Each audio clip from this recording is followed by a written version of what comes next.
In the quiet heart of medieval Europe, life followed the rhythm of the seasons. Fields of wheat swayed in the wind, villages gathered for feasts and fairs, and bells rang out from the towers of stone churches, marking the hours of prayer. To many, the world felt stable, almost eternal, a society bound by faith, tradition, and the cycles of nature. Yet beneath this surface of order, the 14th century was already heavy with unease. Famine had struck in recent decades, leaving memories of hunger and hardship. Wars simmered between kingdoms, sometimes flaring into fire, sometimes fading back into uneasy peace. And for the countless peasants who bent their backs in the fields, life was a struggle, balanced always between hope and survival. Still, there was beauty too. Cathedrals rose high into the skies, their spires like fingers reaching for heaven. Scholars debated in candlelit halls, monks copied sacred texts, and merchants carried goods along the cobblestone streets of growing towns. The world of Europe seemed alive, vibrant, and yet fragile, like a tapestry woven of many threads that could fray if pulled too hard. Far away, on the wind-swept steppes of Central Asia, something was stirring. Traders and travelers whispered of a mysterious sickness, a plague that emptied villages and left silence in its wake. The Silk Road, that long, winding path of trade stretching from China to the Mediterranean, carried not only silks and spices, but also stories, and soon, death itself. The world was more connected than ever before. The Mongol conquests had forged vast empires, linking distant lands under a single rule. Caravans moved swiftly across deserts, ships sailed with their holds full, and merchants bartered in markets from Samarkand to Constantinople. But these same roads and seas that brought wealth also brought danger. Where men traveled, so too did disease. Imagine for a moment a caravan at dusk, setting camp beneath the wide Asian sky. Horses stamp their hooves, camels kneel to rest, and traders huddle around fires exchanging tales. Among them someone coughs, a small sound easily ignored. Yet that cough may carry the seeds of a storm greater than any war. For the plague, unseen and merciless, was already on the move. Europe in these years was not prepared for such an enemy. Medicine was bound to the old ways of Galen and Hippocrates, theories of humours and balance. Doctors believed disease came from bad air, from the alignment of the stars, or from sin itself. They had no tools to fight what was coming, no understanding of its nature. And so, while farmers ploughed their fields and children played in the dust of village lanes, while lords hunted in their forests and monks chanted prayers in their cloisters, the shadow drew closer. It moved slowly at first, carried by rats hidden in the holds of merchant ships, by fleas clinging to fur and cloth. It crept along trade routes, across mountains and rivers, unseen but unstoppable. The people of Europe could not know that their world was about to change forever. They prayed for good harvests, for peace, for salvation of their souls, never imagining that half their neighbors, friends, and families might soon vanish. The storm was building, silent but certain, gathering on the horizon. There is a strange stillness in such moments of history, when the future waits just beyond the edge of sight, when the ordinary continues unaware of the extraordinary to come. In taverns, men laughed over mugs of ale. In castles, lords planned their feuds. In cottages, mothers rocked their children to sleep. And beyond the horizon, the plague gathered its strength. As you drift deeper into rest, picture this Europe on the eve of disaster. The fields are green, the markets alive with chatter, the bells ringing from the church tower. The stars above shine clear and steady as they always have. Life feels certain, stable, even eternal. And yet, if you listen closely, you can almost hear the whisper of the storm. For soon ships will dock in Sicilian ports carrying cargoes of death. Soon bells will toll not for weddings or feasts, but for funerals. Soon the world of medieval Europe will be torn open, reshaped by a force no army can withstand. But in this moment, all is calm. And it is here in the quiet before the storm that our story begins. Long before the plague's black shadow reached Europe, its roots were spreading across distant lands. To trace its beginning, we must follow the winding path of the Silk Road, that ancient web of trade routes stretching from the heart of China to the shores of the Mediterranean. For centuries, caravans moved along its dusty roads, carrying silks, spices, precious stones and stories. But in the 14th century, these same paths carried something far darker, the seeds of the Black Death. The origins of the plague lie most likely in the wild steppes of Central Asia, where grasslands stretch like seas beneath endless skies. There, among rodents and their fleas, the bacterium known today as Yersinia pestis found its first home. For centuries, it slumbered quietly, flaring up in small outbreaks, but in the 1330s, conditions shifted. The great Mongol Empire, once united, had begun to fragment. War and famine left people vulnerable, and trade, though still vast, became a perfect channel for disease. Imagine a caravan rolling out of Samarkand, its camels laden with silks, spices and jade. Merchants speak in many tongues, their voices mingling with the clink of bells tied to harnesses. Along with their goods, unseen passengers ride too, fleas clinging to the fur of rats hidden in sacks of grain, carrying within them a deadly gift. The travelers know nothing of this. They laugh, they haggle, they press forward toward the distant markets of the West. Step by step, the plague creeps with them. The disease first tore through Asia. In China, records tell of strange pestilences, of towns emptied, of rivers clogged with bodies. In India and Persia, too, whispers of sickness spread. Some scholars believe millions may have perished before Europe ever heard of the Black Death.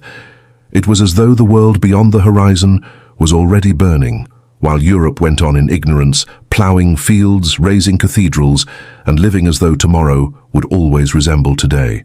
The Mongols, masters of vast distances, unknowingly became couriers of death. Their conquests had bound lands together, linking east to west more tightly than ever before. A letter could cross the continent in weeks, a caravan in months, and with them came the plague.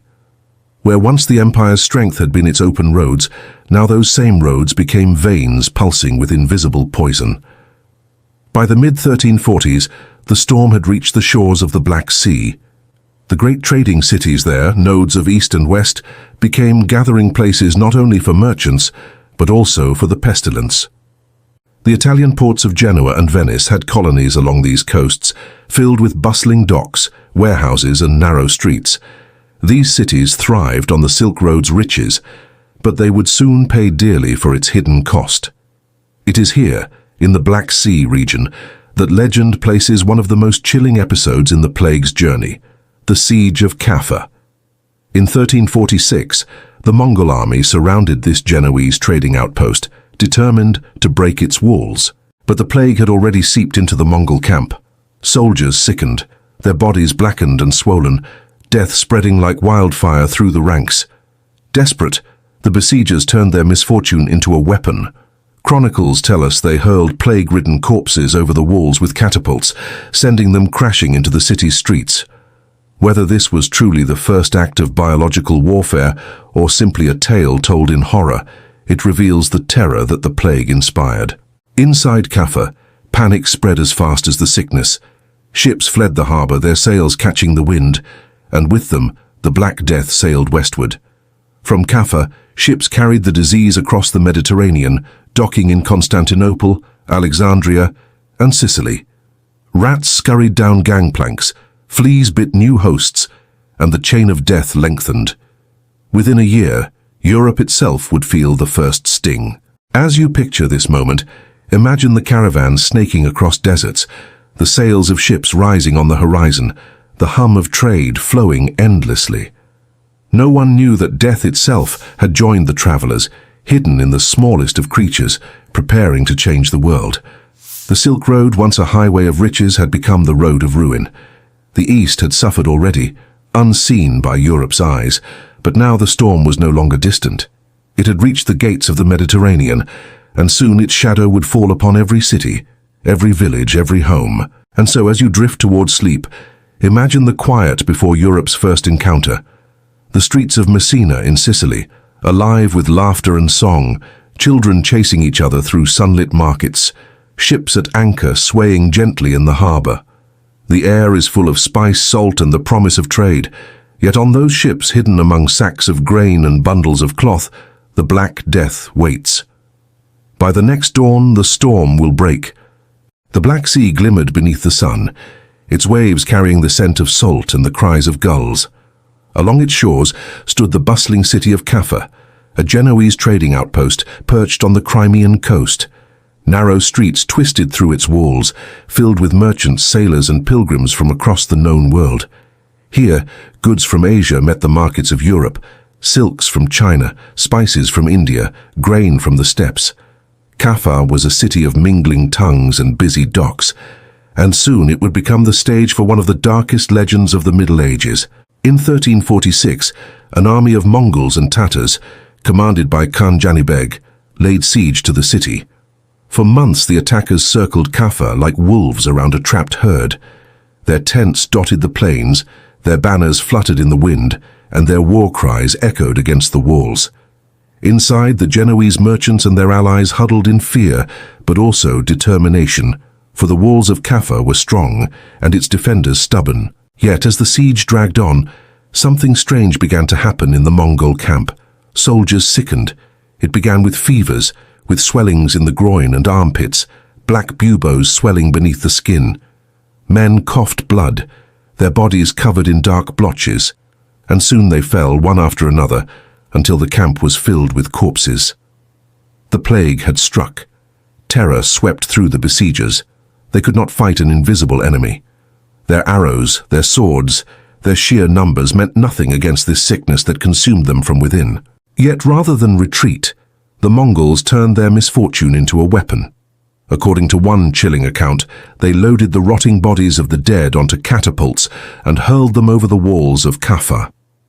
The corpses crashed into the streets, spreading horror among the defenders.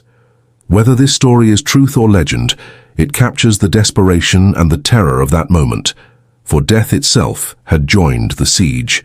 Inside the walls, panic took hold. The Genoese merchants saw neighbors fall, priests bury the dead, and fear grow like fire in dry grass. Some whispered that no wall could keep out a sickness carried on the wind. Others believed the city cursed. As bodies piled in the streets, many looked to the sea, their only hope of escape. And so the harbor filled with desperate ships. Crews loaded what goods they could, but more than silks and spices were hidden in their holds. Rats scurried through sacks of grain, fleas clung to fur, and within them rode the plague, silent and unseen. The sails caught the wind, and the ships slipped away from the doomed city, carrying their human passengers and their deadly stowaways across the waters of the Mediterranean. One by one, these vessels arrived in ports like Constantinople, Alexandria, and Messina in Sicily. Wherever they docked, the sickness leapt ashore. Sailors stumbled through the streets, coughing blood, their bodies marked with buboes. Dockworkers who unloaded cargo carried the fleas home on their clothes. In days, the markets that had once thrived with trade fell silent, emptied by death. The siege of Kaffa had become the spark that lit a continent aflame. What began as war turned into plague, and what sailed away as trade became a tide of death sweeping westward. The Genoese merchants, in their flight, had carried not only stories of the siege, but also the sickness that would soon devastate Europe. As you imagine this scene, picture the harbor of Kaffa in its final hours. The sky is streaked with smoke from burning siege engines, the air heavy with the cries of the sick. Ships rock at anchor, their sails ready to rise, while inside the city, families pray in fear. Beyond the walls, the Mongol army still waits, but their numbers are broken, their camp a graveyard. Both sides suffer, both trapped in a struggle neither can win. Yet the true victor is the plague itself. It moves silently, uncaring of sides, indifferent to war.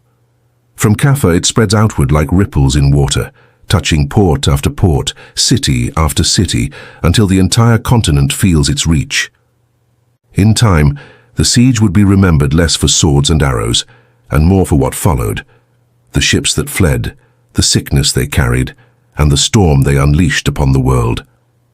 As you drift deeper into sleep, imagine the sails of those ships catching the wind, their white canvas glowing against the blue of the sea. The sailors look ahead, hopeful of escape, unaware that they bring with them not freedom, but the greatest devastation Europe has ever known.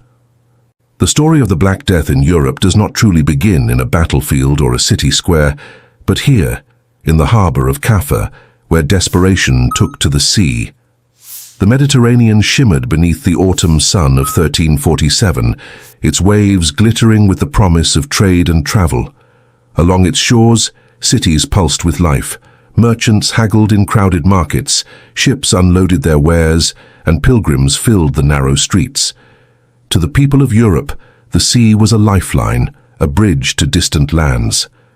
But on that shimmering horizon sailed ships unlike any other, vessels that carried not only goods and travellers, but a shadow that would soon smother the continent.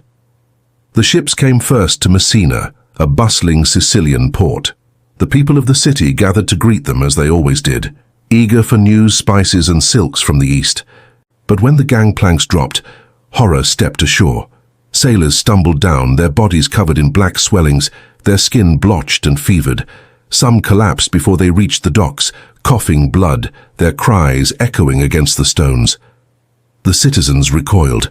These were not weary travellers, but men already in the grip of death. The ships, it was said, were filled with corpses, their stench so foul that the harbour air itself seemed poisoned. Terrified, the people of Messina ordered the ships to leave, pushing them back to the sea. But it was too late.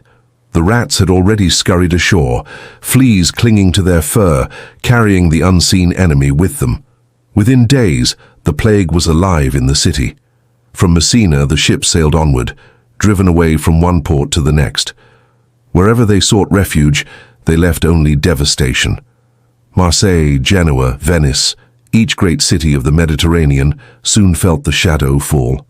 The disease leapt from ship to from street to home, spreading with terrifying speed. By the winter of 1347, the plague had crossed into France and Spain. In the spring of 1348, it raged through Florence, its narrow alleys echoing with the toll of funeral bells. In the north, it reached Paris and London. No land was spared, from the kingdoms of Castile to the highlands of Scotland, from the mountains of Switzerland to the rivers of Germany. The sickness spread like wildfire. Imagine, for a moment, the terror of those first weeks. One day the city is alive with voices and song.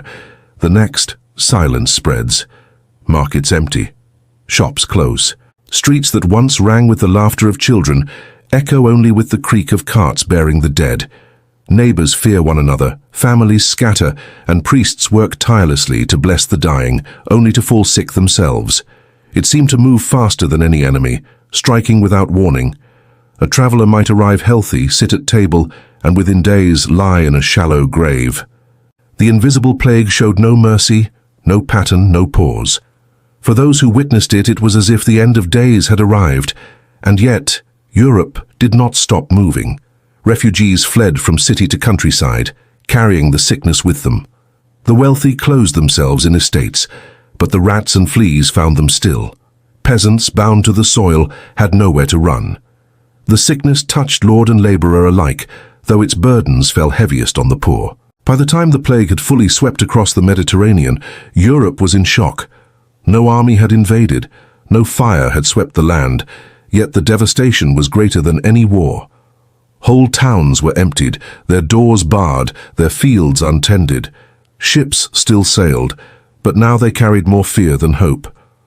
As you let your eyes grow heavy, picture the harbour of Messina that first day in 1347. The sea is bright, the air alive with salt and trade, but on the horizon the cursed ships appear. Their sails are ragged, their crews slumped and coughing. The dockworkers pause, shading their eyes from the sun, not yet knowing they are watching the arrival of a storm that will reshape their world. The Black Death had arrived in Europe. The whispers of sickness along the Silk Road had become shouts in the city streets, and though no one could yet see its full course, the toll would be unimaginable. The calm Europe had known was gone. The storm had broken. The Black Death did not come with one single face. It wore many masks, each more terrifying than the last. To the people of medieval Europe, it seemed as if death itself had taken different forms, striking swiftly and without reason. No fortress, no wall, no prayer could keep it out. The most common was the bubonic plague. Its arrival was often sudden, like a storm breaking across a calm horizon. Fever and chills seized the body, and swellings, called buboes, rose in the groin, armpits, and neck. These lumps turned black and painful, as though the flesh itself were rotting. People whispered of them as the devil's mark, a sign that death was already near. Many lingered for only a few days before the fever carried them away. Others faced an even swifter horror, the pneumonic plague. This form attacked the lungs, turning every breath into agony. Victims coughed and gasped, blood filling their mouths. Unlike the bubonic form, it spread not by touch alone, but through the very air. A single cough could bring doom to those nearby. It was a terror unseen, for neighbors and families could be struck down simply by sharing a room. In crowded cities, the pneumonic plague swept like fire through dry wood, sparing no one in its path. The third and rarest but most feared of all was the septicemic plague. It seemed almost too swift, too merciless to comprehend. Victims found their skin mottled with dark spots, their bodies bleeding beneath the flesh. The color drained from their faces, and blackness crept across their limbs. Often they died within a single day, before priests could arrive, before family could even whisper a final prayer. It was as though death itself had reached out with invisible hands and claimed them without warning. To the people of the 14th century, these forms were not medical distinctions. They were signs of a world unraveling, of nature itself turning hostile. No one understood where the sickness came from. Some believed it spread through poisoned airs, miasma, carried on foul winds or foul smells. Others believed it was written in the stars, an alignment of planets bringing disaster. Many thought it punishment from God, sent for the sins of mankind. And yet, though they did not know its cause, they knew its presence. The signs were unmistakable. The swollen buboes, the coughing of blood, the blackened skin each struck terror in the hearts of those who saw them. Families sometimes abandoned their own kin at the first mark, fearing that love itself could become a pathway to death. Imagine the streets of a medieval town as the plague revealed its many faces. At dawn, the air is thick with smoke from hearths, the sound of carts rattling over cobblestones. Then a cry rises. A neighbor has fallen ill. By midday, the swelling buboes are clear. By nightfall, prayers are whispered over the bed. Sometimes the prayers end in silence. Other times, the bells toll before morning. The terror lay not only in the swiftness of death, but also in its uncertainty. A man could seem healthy at sunrise, laugh with friends at noon, and by dusk lie pale and still. A mother could cradle her child one day, only to bury her the next. The plague was merciless in its variety, striking rich and poor, young and old, in ways no one could predict. As weeks turned into months, the faces of the plague became etched into memory. Artists and chroniclers began to describe it in dark, haunting terms.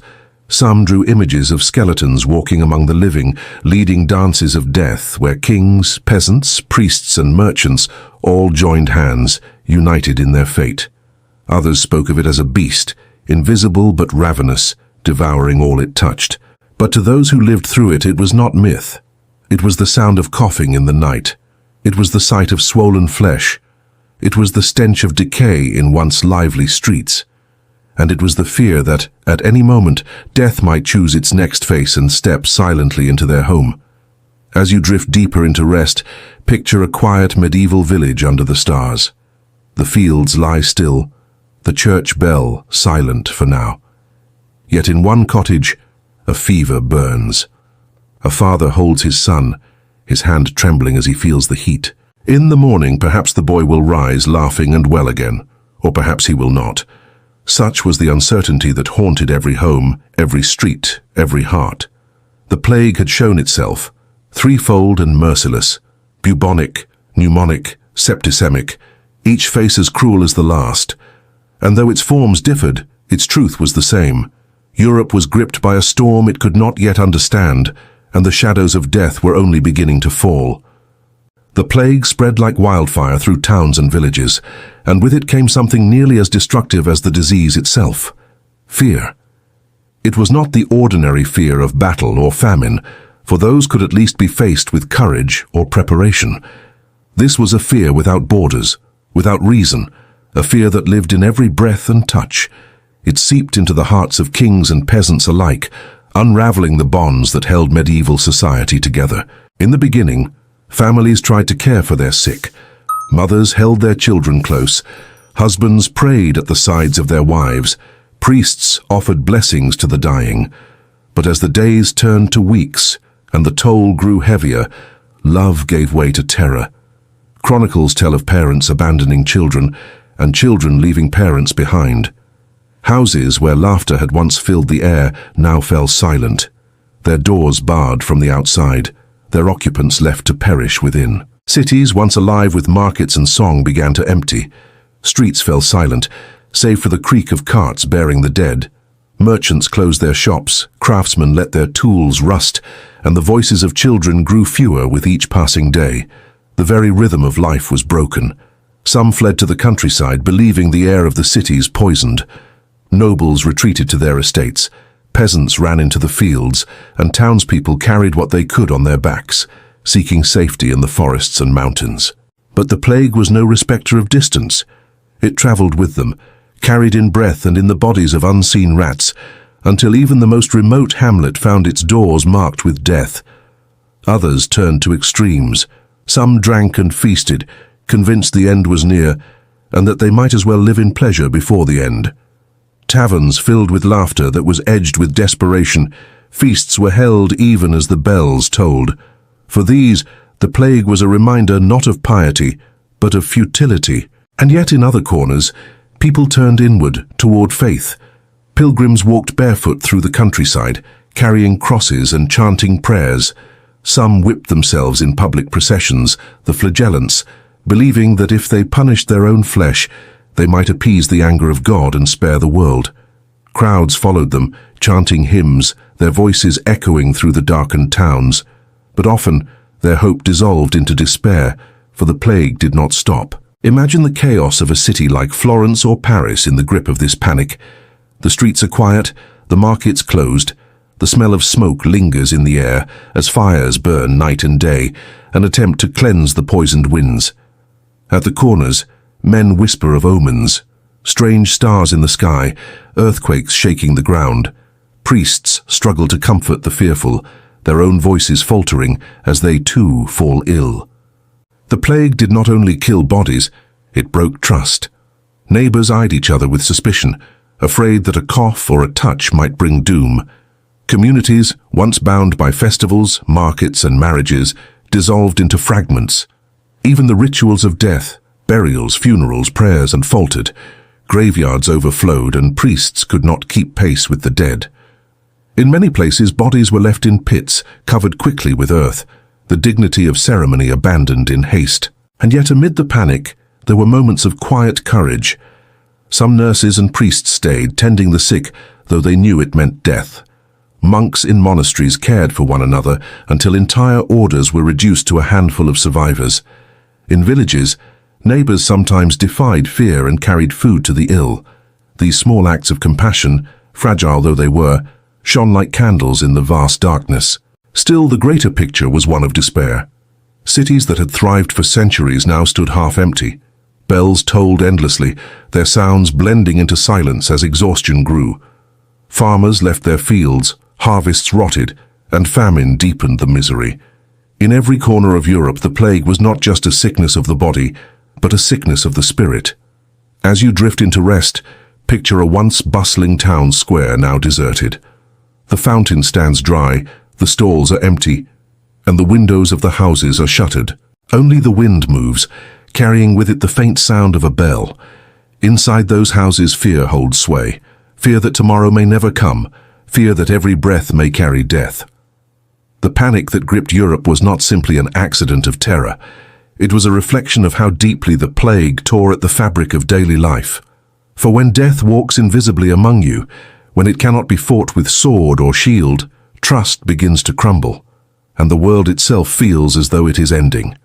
And yet the story does not end in silence. For even as despair grew, people still sought meaning. They asked why such suffering had come, what it meant for their souls, and what God demanded of them. These questions, and the answers they found, would shape the next chapter of the plague's story. The role of the church and faith in a world turned upside down. In medieval Europe, faith was the thread that bound life together. The church stood at the center of every village and city, its bells marking the rhythm of the day, its priests guiding souls from birth to death. In times of famine or war, people turned instinctively to prayer. And when the plague came, devouring towns and villages, they turned once again to the church, seeking answers, comfort, and salvation. At first there was hope. Surely people thought God would hear their cries. Priests led processions through the streets, carrying relics of saints, lifting crosses high against the invisible storm. Monks knelt in cloisters, chanting psalms night and day. In the grand cathedrals of Europe, candles burned endlessly, filling the air with wax and smoke. The faithful crowded before altars, begging for mercy. But mercy did not come. Priests who blessed the dying often died themselves. Monks who cared for the sick in their monasteries were struck down one by one, until whole orders were reduced to silence. The very shepherds of Christendom fell alongside their flocks. And in the eyes of many, this was the most terrifying sign of all. If even holy men could not stand against the plague, then who could? Some believed the Black Death was punishment from God. Europe, they said, was weighed down by sin. Pride, greed, lust, and violence had brought divine wrath upon the land. In this vision, the plague was not just a disease but a scourge, meant to purify through suffering. Flagellant groups sprang up, marching from town to town. Barefoot, their backs bare, they whipped themselves until blood ran, chanting hymns of repentance. Crowds gathered to watch, some joining in, hoping that such sacrifice might move God to lift the curse. Yet the flagellants brought fear as well as hope. Their wild processions sometimes turned violent, their messages dark, condemning priests and rulers alike. The church, uneasy with their power, condemned them as heretics. Still, the image of men and women scourging their own flesh beneath the grey skies of plague-stricken Europe captured the desperation of the time. Others sought comfort in relics and pilgrimages. Bones of saints, vials of holy water, fragments of the true cross, all were believed to hold power against the plague. Pilgrims still set out for shrines, though many never returned, struck down along the way. Faith became both a shield and a risk, for the act of gathering together often only spread the sickness further. And yet, despite the despair, the church did not vanish. In many places, priests and friars gave their lives in service, hearing confessions, blessing burials, and comforting the dying until they too succumbed. For those who survived, their sacrifice was remembered as an act of courage and love.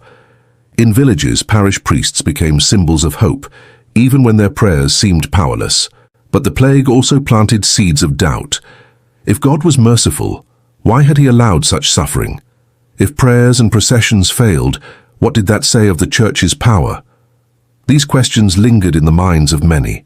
For some, faith deepened, leading to lives of devotion and humility. For others, disillusion grew, a quiet skepticism that would in time erode the absolute authority of the medieval church. Imagine for a moment a small chapel on the edge of a village in 1349. Inside, candles flicker weakly, their wax nearly spent. A priest kneels at the altar, his voice hoarse from days of prayer. Outside, the fields lie untended, the cottages silent.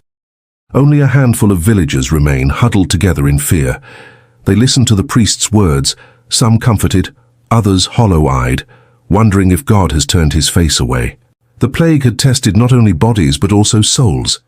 It revealed the depth of medieval devotion, the willingness of people to believe, to repent, to sacrifice. But it also revealed the fragility of trust, the cracks that widened when prayers went unanswered. As you drift deeper into sleep, picture the soaring spires of Europe's cathedrals, standing tall even as the streets below lie empty. Their bells toll for the dead, their windows glow with colored light, their stones echo with prayers. For those who lived in this time, faith was both comfort and question, a lantern in the darkness, and a reminder that even lanterns sometimes flicker. The plague had not only torn through flesh and bone, it had shaken the very foundations of belief. And in its wake, suspicion would rise, directed at those seen as outsiders, scapegoats blamed for what no prayer could stop. When the plague swept through Europe, it did more than bring death. It brought confusion. And with confusion came fear, and with fear came the desperate search for someone to blame. For when people could not explain why the sickness spread, when prayers seemed to fail and medicine gave no answers, they turned their eyes toward their neighbors, searching for culprits in the shadows of their despair. The most tragic of these scapegoats were the Jewish communities of medieval Europe. Jews lived across the continent, in the bustling cities of Germany, in the trading towns of France, in the markets of Spain. For centuries, they had been both needed and mistrusted, welcomed for their skills in trade and finance, yet excluded from many aspects of society. When the plague arrived, suspicion fell upon them with terrible force. Rumors spread like wildfire. People whispered that Jews had poisoned wells, that they had scattered powders into rivers, that they had conspired in secret to bring the sickness upon Christians. None of it was true, but fear rarely listens to reason. In the minds of the desperate, such tales offered an explanation for the inexplicable. Soon anger turned violent. In city after city, mobs rose up against Jewish quarters. Synagogues were burned, homes destroyed, men, women, and children slaughtered. Some communities were offered a terrible choice: baptism or death. Others were wiped out entirely, their centuries of life and culture erased in a matter of days. In Strasbourg, Basel, Mainz, and countless other places, the bells that once rang for funerals tolled instead for massacres. Imagine for a moment a Jewish family huddled in their home as the plague ravages the city. They have lost friends, they have buried their own children, and yet outside the crowd gathers with torches. They are accused not of being victims, but of being the cause. Their faith, their traditions, their very existence is turned into evidence against them. It is a darkness within a darkness, cruelty born from fear. But it was not only Jews who suffered. Strangers, beggars, and outsiders of all kinds were marked with suspicion. Lepers, who had long been forced to live apart, became targets of violence. Foreign travelers were attacked, accused of carrying poisons in their packs. Even women with knowledge of herbs, midwives, and healers sometimes faced accusations of witchcraft. In a world unraveling, anyone different, anyone outside the familiar, could be seen as a threat. And yet, even as violence raged, there were voices of reason. Some kings and church leaders tried to protect Jewish communities, issuing decrees that the plague was no one's fault, that it was folly to spill innocent blood. Pope Clement VI declared that Jews were not to blame, offering them sanctuary within his papal lands. But his words could not silence the fury of frightened crowds. Across Europe, thousands perished, not from the plague itself, but from the fear it inspired. It is one of the bitterest legacies of the Black Death, that at the moment when humanity most needed unity, suspicion tore it apart. Fear turned neighbors into enemies, and grief became cruelty. The plague showed not only the fragility of the body, but the fragility of trust, of compassion, of the bonds that tie one community to another. Still, there were places where scapegoating did not take root. In some towns, Christians and Jews suffered side by side, burying their dead in shared silence. In others, leaders protected minorities, insisting that the plague was God's will or nature's force, not the work of human hands. These stories remind us that even in the darkest of times, not all hearts turned to hatred. As you sink deeper into rest, imagine a medieval city at dusk. The streets are quiet, the fires burned low. In one quarter, the synagogue stands dark, its doors shut tight. Inside, a small group gathers, whispering prayers for safety, for peace, for the mercy of God. Outside, their neighbors huddle too in their own homes, praying for the very same. Both share the same fear, the same grief, yet suspicion builds walls between them. The plague was relentless, but the human response to it added layers of suffering that did not need to be. In seeking someone to blame, people created tragedies upon tragedies, multiplying the weight of death with the cruelty of injustice. And yet, even as persecution scarred Europe, life continued. Markets reopened, fields were sown, prayers were spoken. The world had not ended, though it often felt as though it had. The survivors carried both their grief and their guilt, and from that burden would emerge new ways of living, new attempts to rebuild what the plague had broken. The story of scapegoats is a reminder of how fear can twist human hearts. But it also leads us forward to see how survivors began to adapt, how they sought not only to endure but to rebuild, to reshape their world in the shadow of loss. The Black Death was relentless, sweeping through cities and villages until its fury burned itself out. And when the storm at last began to fade, those who remained emerged into a world forever changed. Survivors did not return to life as it had been before. Too much had been lost. Too much had been broken. Instead, they had to adapt, to shape new ways of living in the shadow of the plague. The first thing survivors faced was emptiness. Entire families had vanished. Houses stood abandoned, their doors creaking in the wind. In the countryside, fields lay untended, weeds curling through the furrows where wheat once grew. Cities that had once echoed with the noise of markets and bells now felt hollow. In some places, the dead outnumbered the living. Imagine walking through a village where half the cottages stand silent, shutters closed, their chimneys cold. The very air seemed heavy with absence. But emptiness also meant opportunity. With so many gone, survivors found themselves inheriting lands, houses, and tools. Poor peasants who had once struggled under the weight of rent and dues now discovered that lords needed them more than they needed lords. Fields could not till themselves. Herds could not graze alone. Labor had become rare, and so, for the first time in generations, peasants gained bargaining power. Wages rose, demands for freedom grew stronger, and in many places the old feudal order began to crack. Cities too shifted. With so many artisans and merchants gone, apprentices found themselves rising quickly into positions of mastery. Guilds reshaped their rules, welcoming new members to fill the void. Survivors could climb social ladders that had once seemed fixed forever. It was as though the rigid walls of medieval society had been loosened by the quake of the plague. And yet, this adaptation was not simple. Scarcity lingered.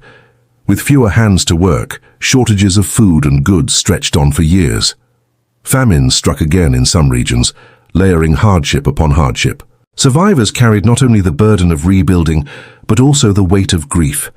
They walked through streets filled with memories, past doorways where friends had once stood, past fields where children had once played. Every step forward was shadowed by what had been lost. Still, people are resilient. Slowly, life began to take shape again. Markets reopened. Bells rang once more, not only for funerals, but for weddings and festivals. Fields were sown, harvests gathered, and children's voices returned to the air. Survivors adapted by clinging to the rhythms of life that had always sustained them. Planting, harvesting, marrying, worshipping. In their persistence, there was a quiet defiance, a refusal to let death have the final word. Some adaptations were cultural. Art and literature began to reflect the memory of the plague. Images of skeletons and dances of death appeared in manuscripts and murals, reminding people of life's fragility. Writers described the emptiness of abandoned cities, the loneliness of survival, the way the plague had stripped away the illusions of permanence. But alongside the darkness came celebration of survival itself, a heightened awareness of the sweetness of life, of every breath, every sunrise, every feast. Communities also changed their rituals. Burial practices adapted to mass graves, but as life returned, survivors sought to restore dignity to their dead. Churches commissioned memorials, villages erected crosses, and families lit candles for those they had lost. The presence of death became woven into daily prayer and practice. Survivors carried the memory not as something to hide from, but as something to hold close, a reminder of both fragility and endurance. Imagine, as you drift toward rest, the image of a medieval town slowly stirring back to life. The shutters of a once quiet shop creak open. A baker, gaunt but smiling, kneads dough once again. Children chase each other across a half-empty square, their laughter echoing where silence once ruled. In the fields, a plough cuts through soil, darkened by months of neglect, birds circling overhead. The living carry grief, but they also carry the seed of renewal. Adaptation was not only economic or cultural, it was spiritual. Many survivors clung more tightly to faith, seeing their survival as a gift, a sign of divine mercy. Others turned inward, skeptical of institutions that had seemed powerless against the plague. Pilgrimages continued, relics were still sought, but new questions lingered in the air. What did it mean to live in a world where death could strike so swiftly? How should one spend the fragile gift of life? The answers varied, but together they formed the heart of Europe's recovery. Survivors adapted by building a new world, one shaped by both the devastation of the plague and the resilience of human spirit. The Black Death had torn apart families, villages, and nations, but it had also loosened the chains of the past. Those who endured found themselves standing at the threshold of a changed society, with new opportunities, new challenges, and a new understanding of what it meant to be alive. As you fall deeper into sleep, imagine yourself as one of those survivors, standing in a quiet field at dawn. The world around you bears scars, empty houses, silent graves, memories of sorrow, and yet the horizon glows with the light of a rising sun. Birds call, the earth is ready for planting, and though the weight of the past remains, the promise of tomorrow is there too. Such was the world of the plague's survivors, a world wounded, yet still alive, still capable of renewal. When the plague's fury began to fade, those who remained stepped into a world forever altered. Survival was not simply about drawing breath, it was about navigating a society whose very foundations had cracked. Out of those cracks came upheaval, economic, social, and cultural, reshaping the lives of peasants, nobles, and kings alike. The plague had taken millions. With so many gone, labor became scarce. Fields stood empty, workshops were silent, and construction projects crumbled unfinished. Landlords and nobles, once confident in their endless supply of peasant labor, suddenly found themselves desperate. They needed workers to till the fields, tend the herds, harvest the crops. And the peasants who remained knew this. For the first time in generations, the balance of power began to shift. Peasants who had once been bound by obligation and custom now discovered their value. They demanded higher wages, lighter rents, and more freedom. Some left their villages altogether, moving to towns where opportunities called. Others bargained with their lords, holding out their labor in exchange for better terms. To the nobility, it was a shocking reversal. The lowly serfs, who for centuries had bent their backs without complaint, were now rising to claim their worth. This upheaval was met with resistance. Kings and lords issued laws to freeze wages, to keep peasants from leaving their land, to lock society back into its old shape. But no decree could undo the reality of scarcity. Workers simply walked away, ignoring the laws, knowing that somewhere else someone would pay them more. The grip of feudalism weakened, not by revolution, but by necessity. Cities, too, felt the tremors of change. Guilds, once strict and exclusive, were forced to adapt. Apprentices became masters far sooner than tradition allowed, and new blood flowed into the trades. Merchants seized opportunities to expand, filling gaps left by lost competitors. Commerce shifted, with survivors building fortunes that would ripple into future generations. The very structure of urban life bent under the weight of the new reality. The plague had also reshaped wealth itself. Vast fortunes and lands were suddenly without heirs. A peasant might find himself inheriting fields from distant cousins, while merchants gained property from kin who had perished. Nobles too inherited titles and estates from relatives, consolidating power in fewer hands. Wealth shifted unpredictably, lifting some to heights they could never have imagined, while leaving others with nothing but loss. But upheaval was not only about money and land, it was about the fabric of society itself. Old certainties crumbled. The rigid hierarchy of medieval life, kings at the top, peasants at the bottom, seemed less absolute when death had shown no respect for rank. Rich and poor alike had fallen to the plague, their bodies lying side by side in mass graves. Survivors could not forget this. The illusion of divine order, of society as an unshakable ladder, had been shaken. This new reality led to unrest. In England, peasants rose in rebellion in 1381, demanding freedom from serfdom and fairer treatment. In France, similar uprisings, the Jacquerie, shook the countryside. Though these revolts were often crushed with brutal force, they revealed the shifting tides. The world that had once seemed eternal was no longer unquestioned. The seeds of change had been planted, even if their fruits would take centuries to grow. Imagine, as you close your eyes, a village in the years after the plague. The manor house stands as it always has, its stone walls firm, its banners fluttering in the wind. But the fields below tell a different story. Peasants walk with a new confidence, bargaining with stewards, demanding fairer wages. Some have left entirely, seeking their fortunes in the bustling towns. The old order still stands in stone, but in the hearts of the living, it is shifting. The social upheaval reached beyond fields and workshops. Families were broken, communities scattered. The bonds of kinship and neighborhood had been tested, and in many cases they did not return to what they once were. Survivors forged new ties, creating new networks of support. Some rose by marrying into wealthier families, others by joining guilds or forming partnerships in trade. The map of social connections was rewritten, just as surely as the map of Europe's fields and towns, and beneath it all there was a new awareness of life's fragility. People spent more freely, lived more fully, married younger, and celebrated with an intensity sharpened by loss. Feasts were grander, music more exuberant, colors brighter. The memory of death inspired an embrace of life, reshaping culture as much as economy. The Black Death had torn through Europe like a storm, but storms do more than destroy. They clear the air, they uproot, they make way for new growth. For medieval Europe, the storm of the plague had broken chains that had bound peasants to the soil, had shaken the grip of nobles on their estates, had loosened the rigid order of a society that had seemed eternal.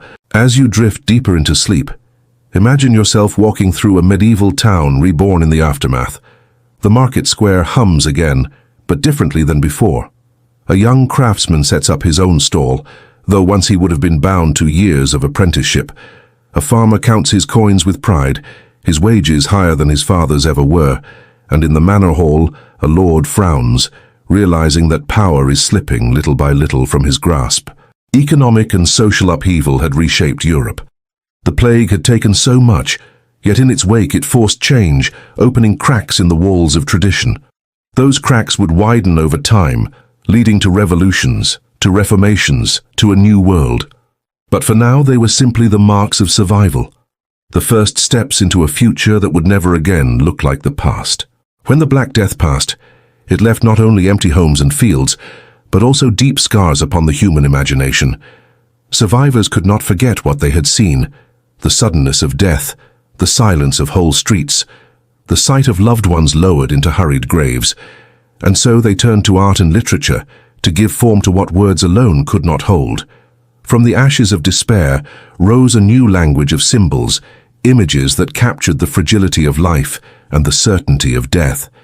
Among the most haunting of these was the danse macabre, the dance of death. In paintings and carvings, skeletons took the hands of kings, peasants, priests and merchants, leading them in a circle where rank and wealth no longer mattered. Death was the great equalizer, and in these images, no crown, no coin, no prayer could grant escape. Imagine walking into a medieval church and seeing such a mural across the walls. By candlelight, the figures dance. A crowned king pulled along by a grinning skeleton, a bishop clutching his crozier as bone fingers tug at his sleeve, a peasant laughing nervously as he joins the chain. The living were reminded that life was fleeting, that death would come for all, whether in palace or cottage. But these images were not meant only to frighten. They also carried a strange comfort. If death was universal, then so too was the fate of humanity.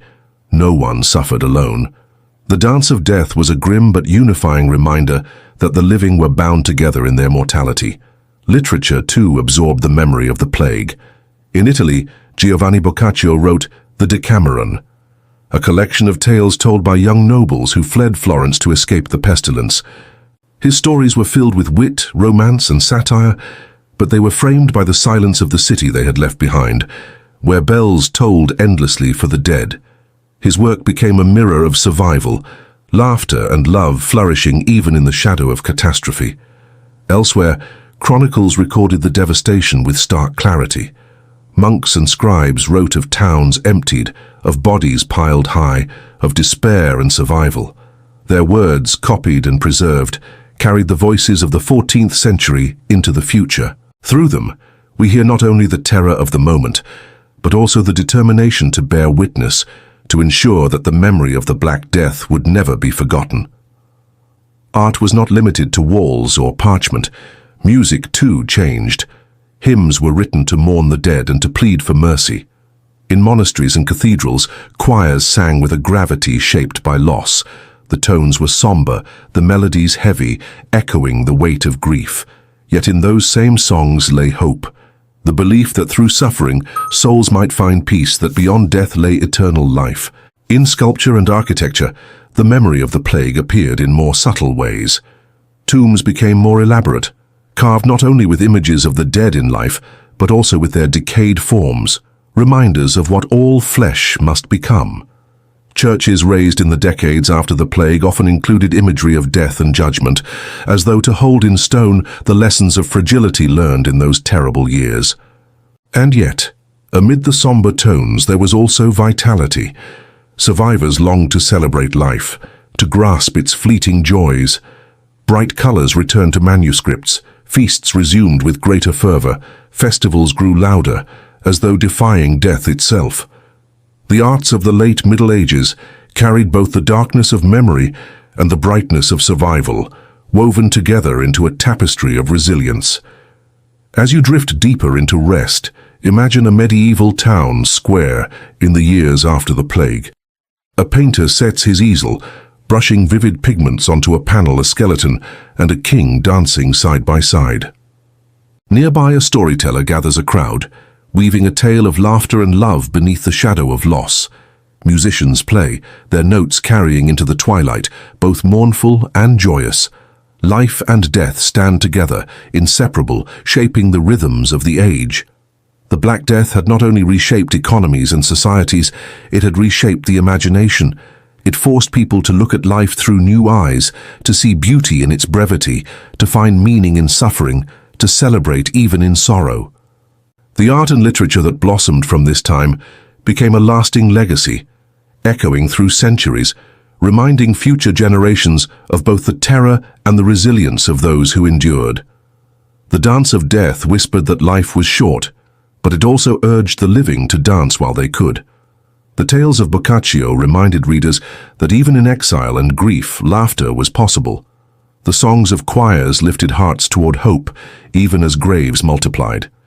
In every brushstroke, in every note, in every word, the survivors told the same story, that death had come, but life still remained. As you close your eyes, let the images of that world float softly in your mind. Murals glowing in candlelight, manuscripts filled with bright colors, music rising in vaulted cathedrals, laughter spilling from story circles. In their art, the people of the 14th century found a way to live with memory, to carry their grief not as a silence, but as a song. The Black Death was more than a sickness of the body. It was a riddle, a mystery that confounded the greatest minds of the age. Medieval Europe, with its healers and scholars, its doctors and monks, sought desperately to understand what had unleashed such devastation. But knowledge was limited, and where reason could not yet reach, superstition and error filled the void. In the 14th century, medicine was built upon the teachings of the ancients, Galen and Hippocrates, the wisdom of Greece and Rome, carried through the Arab world into Europe. Doctors believed in the balance of the four humors, blood, phlegm, yellow bile, and black bile. Health, they said, depended on harmony among these fluids. Illness came when the balance was broken. To restore it, physicians prescribed remedies, bleeding to drain excess, purging to cleanse the body, diets to cool or heat the humors. Against the plague, these treatments proved powerless. Yet doctors did not give up. They wore long robes and strange beaked masks filled with herbs, believing the plague spread through foul air, miasma. To purify the air, they burned incense, carried posies, or lit great fires in the streets. In cities, bonfires smoked day and night, filling the air with the scent of juniper and rosemary. Still, the sickness crept on, indifferent to these efforts. Astrology, too, was called upon for answers. Learned men studied the heavens, declaring that the plague had been foretold in the stars. A conjunction of Saturn, Jupiter, and Mars, they said, had poisoned the air, sending invisible corruption down upon the earth. These theories comforted some. If the heavens had brought the plague, then perhaps only the heavens could end it. Yet they gave no cure, no shield, only explanation. Others turned to earthier remedies. Potions of herbs, mixtures of vinegar, poultices of crushed flowers and minerals were pressed to the skin. Some advised drinking powdered emerald, or bathing in rose water, or eating figs and onions. Wealthy households hired physicians to mix exotic remedies, while the poor relied on local herbs and charms. Some cures soothed, many harmed, but none could stop the hand of death. There were, too, the quacks and tricksters. In times of fear, hope can be sold easily. Charlatans wandered from town to town with vials and powders, promising protection for a price. They sold amulets, whispered spells, claimed to have secret knowledge. Desperate families bought what they could, clinging to even the faintest chance of survival. When their promises failed, the sellers vanished into the night, leaving grief behind. Yet not all efforts were fruitless. Though they could not cure the plague, medieval healers observed carefully. They noted the swellings, the coughing of blood, the blackened skin. They distinguished between forms of the disease, recording patterns that, centuries later, would guide modern understanding. In their writings, the seeds of scientific observation were planted, fragile but enduring. And in the midst of misunderstanding, there was also innovation. Some cities attempted quarantine. Ships arriving in Venice were held for 40 days before passengers could disembark, a practice that gave us the very word quarantine, from 40 giorni, 40 days. Though imperfect, such measures sometimes slowed the spread. The idea that disease could be contained, that isolation might protect the healthy, was a glimmer of progress in a world still groping for answers. Imagine, as you drift toward sleep, a medieval physician at his desk by candlelight. Before him lie scrolls of Galen and charts of the stars. He dips his quill, recording the symptoms of a patient he lost that morning, the swelling in the neck, the fever, the blackening of the skin. Outside, the bells toll again. He sighs, knowing his remedies will not save the next, but still he writes. Still he observes. His work may not protect his world, but it will whisper to the future. The Black Death revealed both the strength and the weakness of medieval science. It showed the courage of those who sought to understand, the compassion of healers who stayed with the sick despite the risk. But it also revealed the limits of knowledge, the fragility of systems that could not yet see the tiny flea, the hidden rat, the unseen bacterium that carried death across continents. For centuries, the true cause of the plague would remain hidden. Only in modern times would we discover it, the bacterium Yersinia pestis, carried by fleas that infested black rats, traveling along ships and caravans, spreading silently with trade and war. To the people of the 14th century, this truth was unimaginable. Their world saw the stars and the balance of humours, the wrath of God and the stench of bad air. They groped in darkness, but even in that darkness, they searched. As you close your eyes, think of that search, of doctors in long robes, of monks grinding herbs, of astronomers watching the skies. Think of their mistakes, yes, but also of their persistence, their refusal to surrender entirely to despair. Knowledge is built not only on triumphs, but also on errors, on questions asked even when answers are out of reach. The Black Death was a tragedy, but it was also a turning point. In its wake, medicine and science would never be the same. The failures of the old ways would push Europe, slowly but surely, toward new discoveries, new methods, new visions of the world. Out of misunderstanding would come understanding, though it would take centuries to unfold. For now, in the 14th century, the plague remained a mystery. Its true face was hidden, its cause unknown, but its impact was written everywhere, in graves, in fear, in art, and in the restless minds of those who longed to know more. The Black Death did not only take lives, it also unbalanced thrones and crowns, tearing at the fabric of medieval power. Kings, nobles, bishops, and city councils all faced a new reality in which the old certainties of authority were shaken. Where once power had seemed as solid as stone castles, now it crumbled, leaving behind gaps, vacuums that others rushed to fill. When the plague struck, rulers tried to act with strength. They issued proclamations, ordered public processions, called for days of fasting and prayer. They commanded that fires be lit in the streets to cleanse the air, that wells be guarded, that travelers be watched. But as the death toll rose, their commands often rang hollow. No king's decree could halt the spread. No emperor's banner could shield his people from unseen death. Some rulers died themselves, their courts scattered by fear. Nobles too fell in great numbers, leaving estates without heirs, lands without lords. When entire noble families vanished, their lands reverted to the crown or fell into chaos as distant relatives vied for inheritance. The careful web of feudal loyalties unraveled, thread by thread. The church, long the mightiest power in medieval Europe, also staggered. Bishops and abbots perished in droves, leaving sees and monasteries leaderless. The faithful, who had once looked to the church for guidance, now watched as priests died as swiftly as their flocks. For some, this deepened devotion. God's hand, they believed, was heavy, and penance was needed. For others, it planted doubt. If even the church could not protect them, perhaps its authority was not as unshakable as it had seemed. In cities, governments struggled to hold order. Councils tried to keep markets running, to bury the dead, to prevent riots. But fear and loss made their work nearly impossible. In some places, local leaders abandoned their posts, fleeing for safer ground. In others, citizens rose to fill the void, electing new councils, creating new rules, experimenting with new forms of authority. The plague, in its devastation, allowed ordinary people to glimpse the possibility of power beyond the old order. Consider England, where the great pestilence struck at the heart of feudalism. Lords desperate for workers could not enforce old obligations.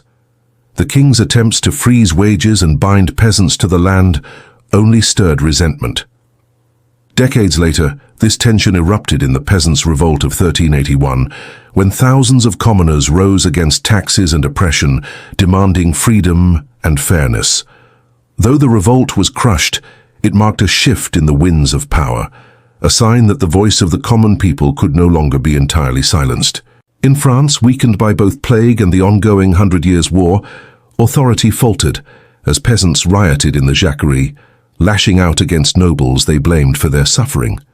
Though brutally suppressed, these revolts revealed the cracks spreading through medieval hierarchy, cracks widened by the pressure of the plague. The papacy, too, was tested.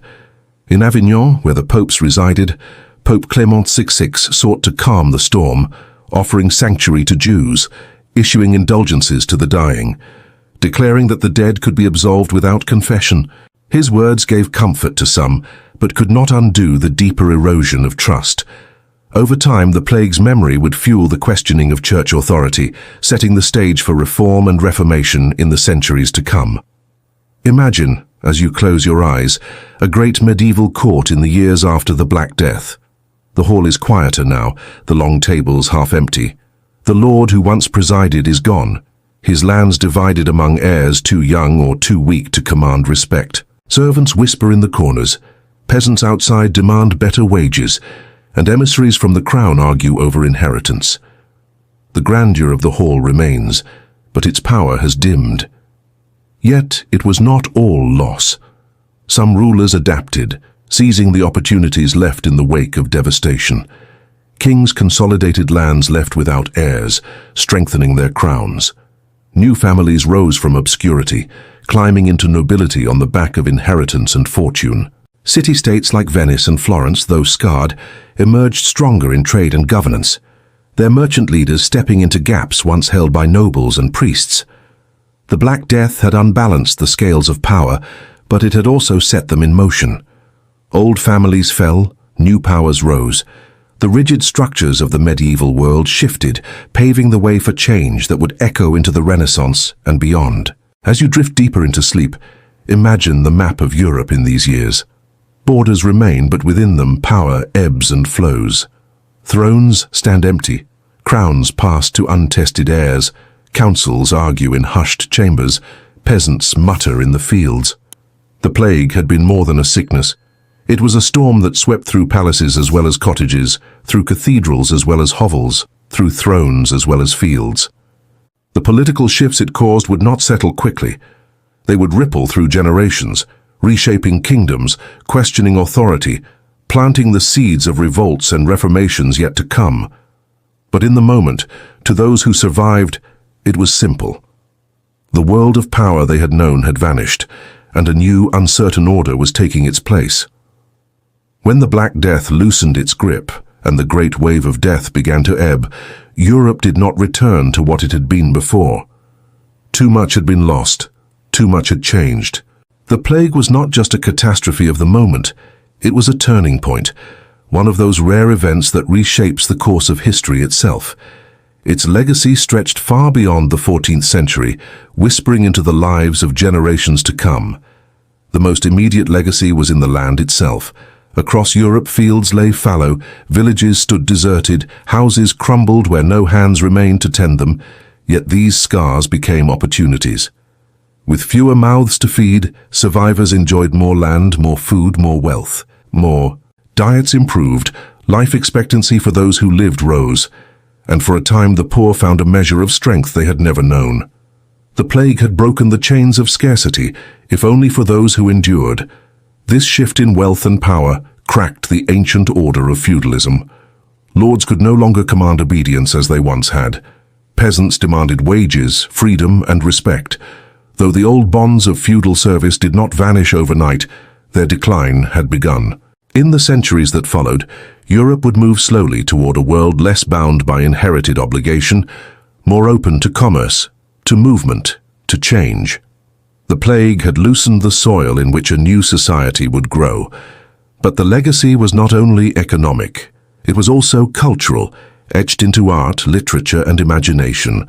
Murals of the Dance of Death adorned churches and town halls, reminding all who entered that life was fleeting, that death was the great equalizer. Writers recorded tales of survival, of exile, of joy and laughter in the face of despair. Musicians filled cathedrals with somber hymns that echoed with grief, but also with hope. The memory of the plague became part of the soul of Europe, a reminder that fragility and resilience walk hand in hand. The church, too, was forever changed. Though it survived, its authority had been shaken. People who had prayed without answer, who had watched priests die beside them, carried questions that would never fully fade. In time, these doubts would grow, feeding reform movements, challenging the monopoly of religious authority, paving the way for the upheavals of the Reformation. The Black Death had sown seeds not only of faith, but of skepticism, a dual legacy that would shape centuries to come. Science and medicine bore the mark as well. The failure of traditional remedies, the inadequacy of humors and astrology, forced a slow re-evaluation. Observations were recorded, quarantines attempted, patterns noted. Though the true cause, the tiny flea, the hidden bacterium, would not be known for centuries, the plague had planted the idea that disease could be studied, measured, perhaps even prevented. From its ashes, the first sparks of modern medicine glowed faintly, waiting for the centuries ahead to bring them to flame. Politically, the world after the Black Death was less stable, but also more dynamic. Old dynasties had crumbled, new powers had risen, and the certainty of divine order had been shaken. In its place came experiment, rebellion, and the slow rise of states less bound by feudal ties. The echoes of these shifts would lead, in time, to stronger monarchies, to nation-states, to new forms of government. The plague had shaken the foundations, and the cracks would spread outward across centuries. But perhaps the deepest legacy was psychological. For those who lived through it, the memory of sudden death, of empty streets, of endless graves, left an imprint that could never fade. Life seemed more fragile but also more precious.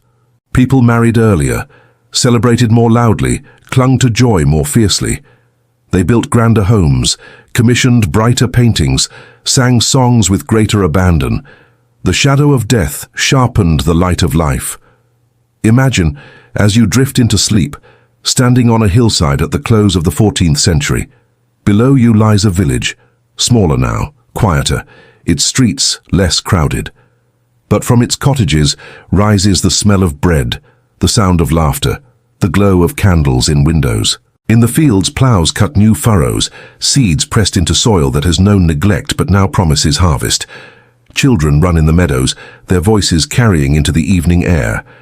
The world is scarred, yes, but it endures. The Black Death had seemed, to those who lived it, like the end of days. Yet it was not the end. It was a transformation. It tore down, but it also built. It destroyed, but it also reshaped. In its terrible path, it left space for change, for growth, for renewal. The Europe that emerged was not the same as the one that had entered, but it was alive, and it would carry its memories forward. And so the story of the Black Death is not only a tale of death, but also of life. It is the story of how humanity endures, how we bend but do not always break, how even in the darkest night, we search for dawn. Its legacy lingers not just in history books, but in the resilience of all who came after, in the world that was built from its ashes. As you fall deeper into sleep, let that legacy settle gently in your mind. The bells that once tolled endlessly have grown silent, but their echo remains, not as despair, but as remembrance. The Black Death passed, but humanity remained, carrying with it the scars, the lessons, and the quiet, enduring truth that life, fragile and fleeting, is still worth living.